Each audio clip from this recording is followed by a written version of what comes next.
Hello বন্ধুরা, টুসিস base কিচেনে সবাইকে স্বাগত জানাই। আজকে রথযাত্রা উপলক্ষে বানাবো কাঁকড়া পিঠা। আর এটি উড়িষ্যার একটি প্রসিদ্ধ পিঠা, যেটি জগন্নাথ দেবের ভোগ হিসাবে কিন্তু ব্যবহার করা হয়। 56 ভোগের মধ্যে একটি। তো এখানে দেখুন আমি 2 কাপ জল নিয়ে নিলাম প্রথমে একটি ফ্রাই প্যানের মধ্যে। এর মধ্যে দিয়ে দিচ্ছি 2 চামচ, ছোটো চামচের 2 চামচ চিনি, গুঁড়ো চিনি দিয়েছি, আর দিচ্ছি সামান্য একটু লবণ। এরপরে দিয়ে দিচ্ছি হাফ চা চামচ মতো মৌরি, আর দিয়ে দেব ঘি। এখানে আমি 1 চামচ ঘি হাফ চামচ ব্যবহার করছি আমি এর জলের মধ্যে, আর হাফ চামচ পরে ব্যবহার করব। এখানে নিয়েছি 1 কাপ পরিমাণ সুজি, এটি বাটির মধ্যেও নিয়েছি। এখানে 1 কাপ সুজি আছে আর 2 কাপ কিন্তু জল নেব, মানে 1 বাটি সুজি 2 বাটি জল। তো আস্তে আস্তে দিয়ে মেশাতে থাকবো যাতে কোনোভাবে দলা না পাকিয়ে যায়। তো দেখুন কিছুক্ষণ পরেই এটি অনেকটা জল শুষে নিয়েছে, যেহেতু সুজি কিন্তু প্রচুর জল শুষে নেয়। তো জল শুষে নেওয়ার পরে এটিকে আমি নাড়াচাড়া করে কিন্তু এবার ফ্লেমটাকে অফ করে দেবো। আর যখন আমি সুজিটা দিয়েছি ফ্লেমটা কিন্তু লোতেই ছিল। দেখুন অনেকটা শুকনো ভাব চলে এসেছে। আর এটিকে একটু নাড়াচাড়া করে কিন্তু ঢেকে দেবো 10 মিনিটের জন্য। এই পিঠে জগন্নাথ দেবের মধ্যাহ্ন ভোজনে দেওয়া হয় এবং ভক্তরা আশীর্বাদ হিসাবে পেয়ে থাকেন। 10 মিনিট হয়ে গেছে। এবার এটিকে আলগা করে এবার একটি প্লেটের মধ্যে তুলে নেব। আর এটি অনেকটা জল শুষে নিয়েছে দেখতে পাচ্ছেন। এবার একটি কাঁচের বাটির মধ্যে এটিকে রেখে আরও কিছুক্ষণের জন্য ঢেকে রাখবো।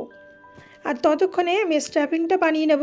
আর এটি আজকে কাঁকড়া পিঠেটা স্টাফিং দিয়ে তৈরি করছি। তো এখানে দেখুন সেই একই ফ্রাই প্যানের মধ্যে আমি নিয়ে নিচ্ছি 1 বাটি পরিমাণ ফ্রেশ নারকেল।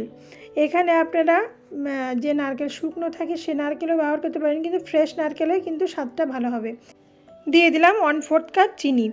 আর এখানে দেখুন ড্রাই ফ্রুট হিসেবে আমি কেটে নিয়েছি কিছুটা কিশমিশ আর আলমন্ড আছে, আর কিছুটা কাজু আছে। এখানে আপনারা নিজের মনের মতো করে কিন্তু ড্রাই ফ্রুট ব্যবহার করতে পারবেন। তো এগুলো ছোট ছোট করে কেটে নিয়েছি। এবার এটিকে আমি মিশিয়ে দিচ্ছি নারকেলের মধ্যে। খেতে গিয়ে গালের মধ্যে পড়লে কিন্তু অসম্ভব একটা সুন্দর লাগে, সেই জন্য এটি ব্যবহার করলাম। আপনারা চাইলে এটি স্কিপও করতে পারেন। তো ভালো করে মিশিয়ে নিচ্ছি। আর ফ্লেমটা একদম লোতে রেখেছি, কোনোভাবে কিন্তু হাই করা যাবে না, তাহলে পুড়ে যাবে। এবার দেখুন এর মধ্যে দিয়ে দিচ্ছি সামান্য একটু গোলমরিচের গুঁড়ো।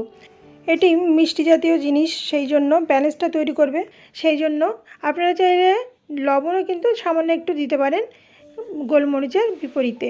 তো একটি ট্রের মধ্যে ঠান্ডা করার জন্য তুলে নিলাম। এদিকে দেখুন আমাদের যে সুজির যে একটি ডো বানিয়েছিলাম সেটি অনেকটা ঠান্ডা হয়ে গেছে। এবার আস্তে আস্তে হাতের সাহায্যে কিন্তু মেখে নেব। আর এটি মাখতে গেলে হাতে লেগে যাচ্ছে, সেই জন্য আমি সেই যে আগে ঘিটা রেখেছিলাম হাফ চামচ দিয়েছিলাম, আর হাফ চামচ ছিল, সেই ঘি দিয়ে কিন্তু সুন্দর একটি ডো বানিয়ে নিয়েছে এবং হাতে কিন্তু আর লাগছে না, একেবারে সুন্দরভাবে তৈরি হয়ে গেছে। তো এবার এটির মধ্যে থেকে কিন্তু এবার ছোট ছোট লেচি আকারে তৈরি করে নেব পিঠে করার জন্য। বারবার মাখাতে মাখাতে দেখুন একদম সুন্দর একটি সফট ডো তৈরি হয়ে গেছে। তো ছোট্ট ছোট্ট লেচি আকারে এবার তৈরি করে নিচ্ছি। খুব ছোট করব না, একটু বড় রেখেছি, কারণ ভিতরে আমাদের স্টাফিং ঢোকাতে হবে সেই জন্য। তো এরকমভাবে করে নিচ্ছি। আমি প্রথমে 9টা করে নিচ্ছি, বাকিগুলো পরে করে নেব। তো দেখুন করা হয়ে গেছে। এবার গোল করে নিচ্ছি। আর গোল করে সুন্দর করে প্লেন করে নিলে আমার কিন্তু পুরটা ভরতে সুবিধা হবে। তো সবগুলো করা হয়ে গেছে। এবার দেখুন হালকা চেপে হাতের সাহায্যে এবার পাতলা করে নিচ্ছি।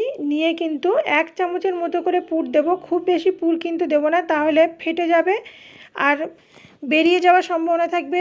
তো সেই জন্য অল্প করে ঢুকিয়ে কিন্তু মুখটা এঁটে আবারও গোল করে সামান্য একটু চ্যাপ্টা আকারে গড়ে নেব পিঠেগুলো। তো আরও একটি দেখিয়ে দিচ্ছি, এরকমভাবে বাকিগুলোও করে নেব।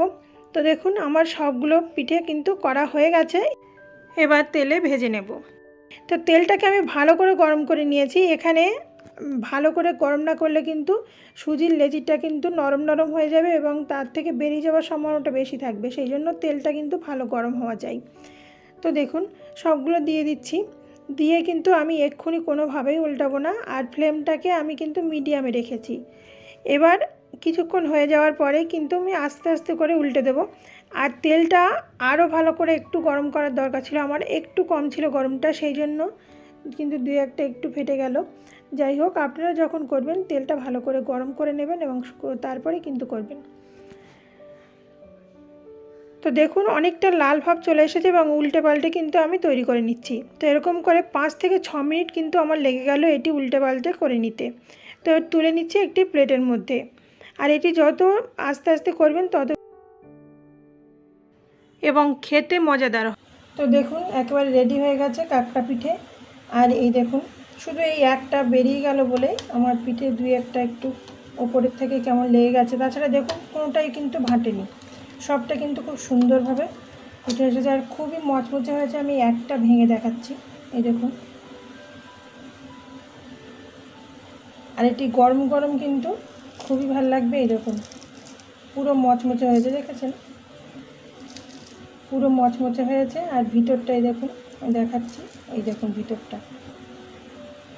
তো এইভাবে অবশ্যই ঠাকুরকে নিবেদন করুন, তারপর নিজেরা খান, খুব ভালো লাগবে। তো অপূর্ব স্বাদের এই কাঁকড়া পিঠা অবশ্যই কিন্তু একটিবার হলেও কিন্তু আজকে আপনারা বানাবেন এবং ঠাকুরকে অবশ্যই কিন্তু ভোগ দেবেন, খুব ভালো লাগবে। জয় জগন্নাথ, রথযাত্রার অনেক শুভেচ্ছা সবাইকে। এতক্ষণ দেখার জন্য ধন্যবাদ। পরের দিন ফিরে আসবো অন্য একটি রেসিপির সঙ্গে। ভালো থাকুন, সুস্থ থাকুন, টুসিস পিওর ভেজ কিচেনের সঙ্গে থাকুন। আর এটি যখন নিবেদন করবেন অবশ্যই একটু তুলসী পাতা দিয়ে দেবেন। আর যারা ফেসবুক থেকে দেখছেন তারা পেজটিকে অবশ্যই ফলো করে দেওয়ার অনুরোধ রইল। আর গরম গরম পরিবেশন করবেন।